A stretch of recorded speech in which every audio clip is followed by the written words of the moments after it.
তরতাজা জিনিসের মজাই আলাদা। একদম টাটকা ফুলকপি আর টাটকা মাছ দিয়ে হচ্ছে আজকে ঝোল রান্না করব। তো এখানে হচ্ছে অনেকগুলো মাছ নিয়েছি পরিবারের সবার জন্য।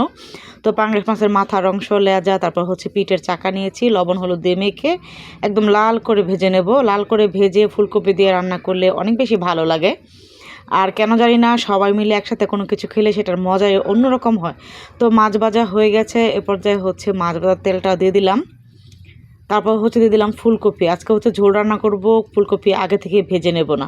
এখন হচ্ছে দিয়ে দিলাম বোতল থেকে আরও একটু তেল, স্বাদমতো লবণ, হলুদের গুঁড়া, মরিচের গুঁড়া আর হচ্ছে ধনিয়ার গুঁড়া। আমরা নরসিংদীর মানুষরা মানে মাছের মধ্যে এখন শুধু কষিয়ে নেওয়ার পালা।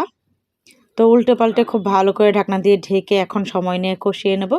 ঝোল রান্না করলে আমরা ঠিক এরকম করেই রান্না করি। আমি না নিত্যদিনের রান্নাবান্নার ভিডিও আপনাদের সাথে শেয়ার করি। যদি একটু হলেও ভালো লেগে থাকে তাহলে অবশ্যই আমার রান্নাবান্নার ভিডিওটি শেয়ার করে দিবেন আর আমার ফেসবুক পেজটি ফলো করে দেবেন।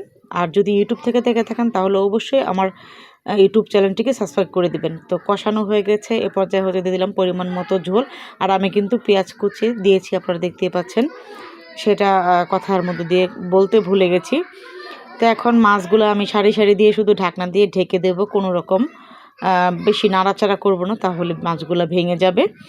যেহেতু একদম কড়াইটা ভর্তি হয়ে গেছে তরকারিতে, কারণ পরিবারের সবাই খাবো, সেই জন্য আলহামদুলিল্লাহ অনেকেই প্রায় 11 জনের জন্য হচ্ছে আজকের এই তরকারিটা রান্না করতেছি।